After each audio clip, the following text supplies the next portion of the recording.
Hi, this is Dr. Liu, and in this video we'll start constant acceleration motion. So constant acceleration motion is very common. Even if some of the motions are not exactly constant acceleration, they're close enough to constant acceleration, we can use our understanding to find predictions on these motions. So examples could include, say, starting your car from a stop sign, accelerating into the intersection, or slowing down and stopping at a stop sign, or maybe an elevator accelerating as it starts up, and maybe it'll just run at constant speed, and then it'll start accelerating negatively before it approaches the floor that you intend to visit. Right. This could also apply to subway cars, railway trains, and such. A lot of times, even merging into traffic, that requires you to accelerate at more or less constant rates. So all these can be theorized into a one-dimensional type of motion. So let's see what we need. We need to describe this motion. That is what kinematics is about, describing the motion. So to describe motion, we need some positions just to see, say, for example, you're merging into traffic, you're accelerating to get to the same, at least the same speed of the traffic, if not slightly faster, to get into a lane. So you can describe yourself as where you are at. So an initial position, and this is a later position. You can treat this as a final position. And that basically tells you if there's say a highway camera that is catching speeders, for example, they could capture frames of your car at certain points in time at a certain place. So besides that, those cameras probably are also equipped with some speedometer type of equipment. So say besides between you and the highway speeding camera, you could find your initial velocity and the final velocity as you're accelerating towards merging into the traffic. And then there's also this acceleration that is more or less constant. We'll be treating this as exactly a constant. And then there's also the time. This time is actually the t minus t0. So we're just thinking that when you're at this position traveling at this initial speed, the time is 0. So we'll kind of start the stopwatch at the initial position. So let's see, 1, 2, 3, 4, 5, 6. So there are 6 parameters.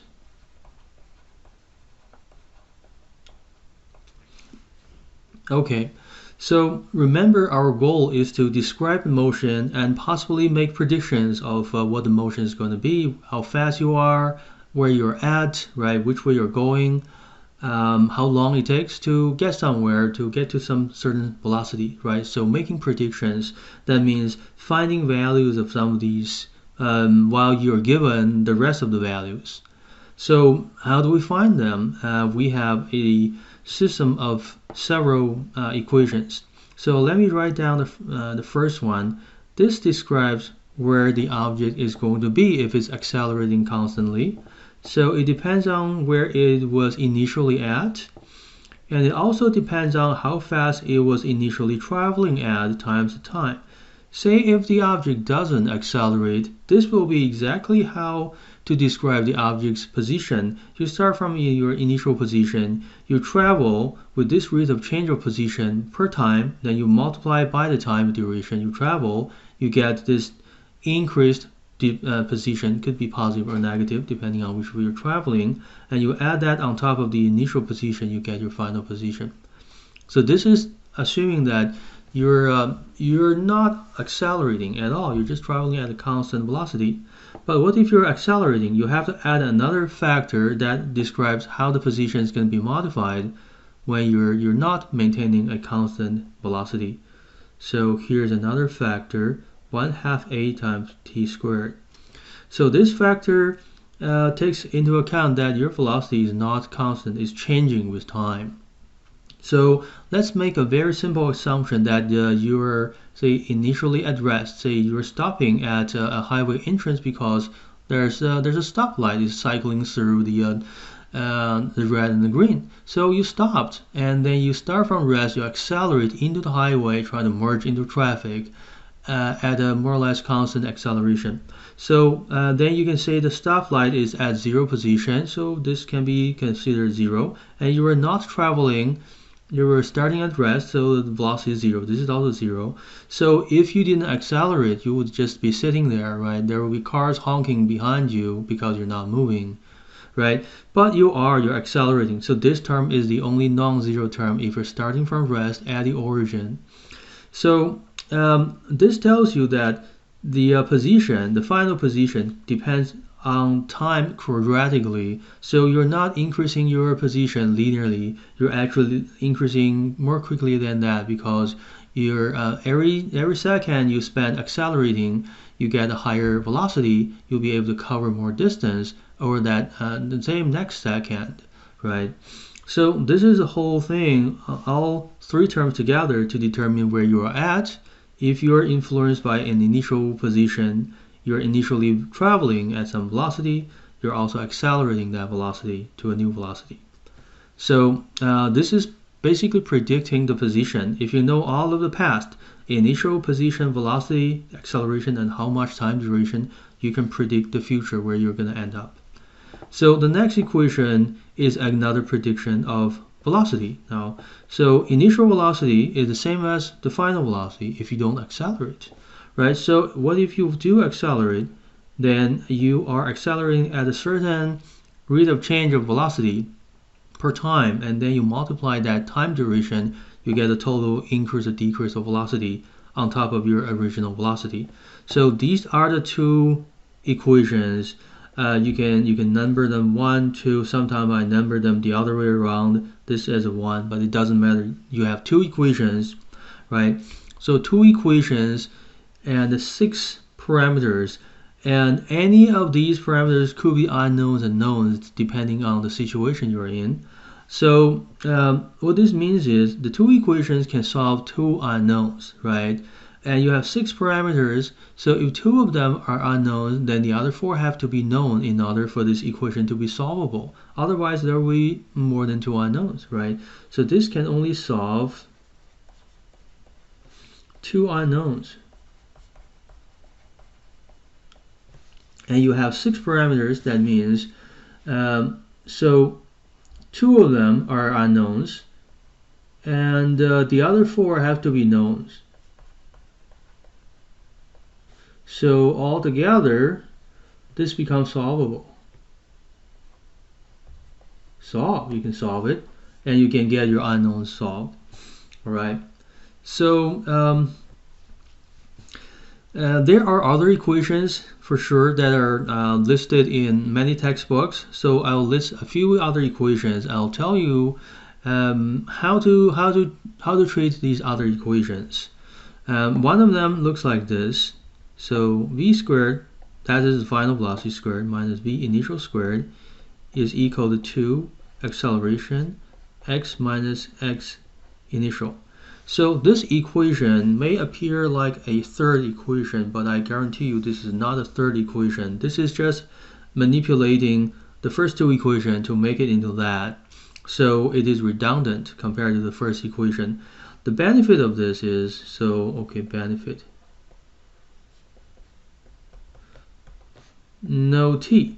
So if you don't have to solve for time, say you're not asked about duration of a motion, then you don't have to solve it. That means you don't have to spend time trying to solve it in such a system, two equations, which may require you to solve time before you can solve the other thing that you're asked, right? So there's no t, so no need to solve it. You can directly get something out of it if you had already 5, let's say 1, 2, 3, 4, 5 parameters, right? You already know 4, and then you can solve the remaining one that is unknown.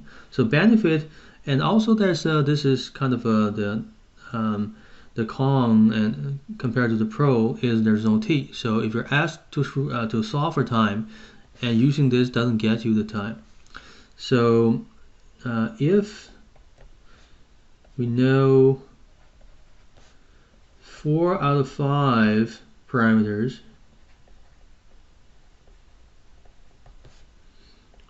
and we can solve the 1 out of 5 parameter that is still not known. So this has that benefit. It's kind of a one step. You can solve something. I'm not opposed to use this equation, but you got to know that these two equations are the complete solutions to any problems that can be solved, and this is just another way to represent these two equations, which I'll later show how. And there are also other equations. For example, you can say this.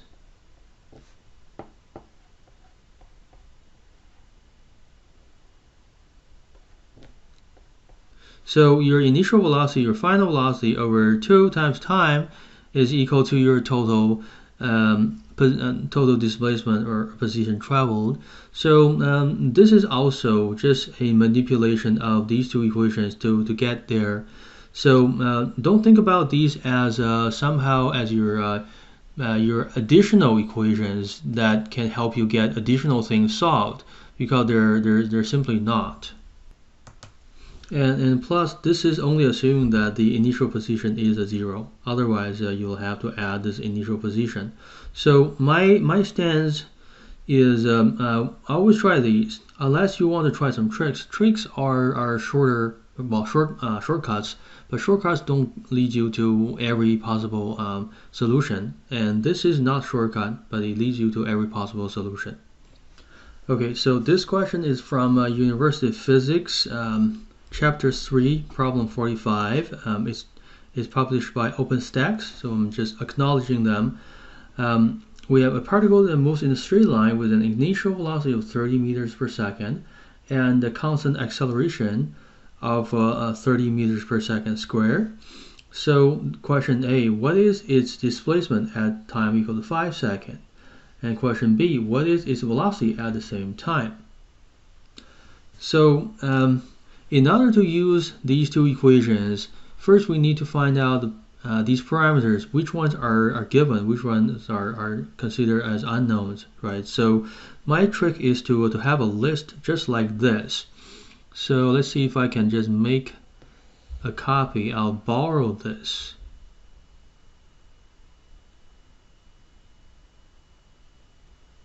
Okay, and just paste this over,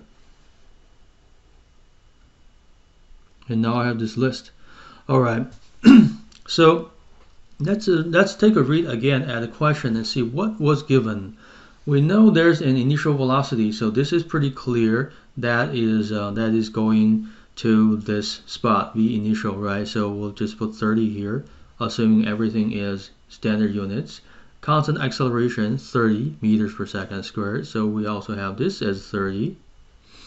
And what is the displacement at time equals to 5? Okay, the time is equal to 5.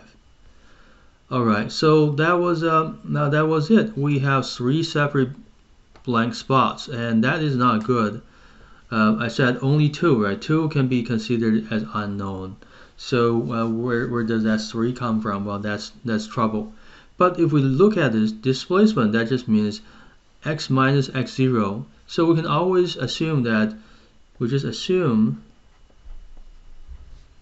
x0 is 0. If we're not given a set coordinate system, we can set our own. So the initial position will be better off being at the origin, so that it is 0. So we assume this, and that moves this from an unknown into a known. So now we have these two unknowns, the final position and the final velocity. And guess what? We're asked about those. The displacement, that will be the x minus x0, which is just x, and the final velocity. So that is that, right? So now we have all the knowns, and we identify the two unknowns. We can start using the equations. So starting from here, what I would do is I would probably just write this down, but we already have it on the same page. We don't have to. But this is what I like you to do, is to start plugging the numbers. And I want to say here, so equation 1, and x is unknown, so we'll just stick with this symbol. Initial x is 0, initial velocity is 30 times a time of 5 seconds. and the 1/2 is 0.5, and acceleration is 30 meters per second squared, and times 5 squared. So this can be solved right away, right? Although we have prepped for solving systems of two equations, this one is just a simple one of them. So let's calculate this. 150 meters, if the object was not accelerating, right, it would be just this much distance away, but it is accelerating. So 0.5 times 30 times 25. We calculate this with a calculator. Alright, so here's my calculator, Python. I'll just type in the numbers. 150 plus 0.5 times 30 times 25. So 525 meters of total displacement. So 525. Since we haven't been showing units, I'd like to show the units here since this is the final answer. Alright, so now we know the displacement, 525 meters. So now we can use the second equation to get the final velocity. This is also relatively trivial. So velocity is equal to, according to this, initial plus acceleration times time. Initial is 30, acceleration also a numerical 30 times 5. So that is actually 6 times 30. So 180 meters per second. Okay, although this question is relatively simple, I showed you how to proceed. You want this list to clarify what numbers are given, what numbers are not given, and sometimes we make an assumption that the starting point is at the origin if the starting point was not fixed, right? And this helps you with more complicated logic than this question provides, which we'll cover in the second video of constant acceleration motion with more examples and a bit more complicated mathematics. Thanks.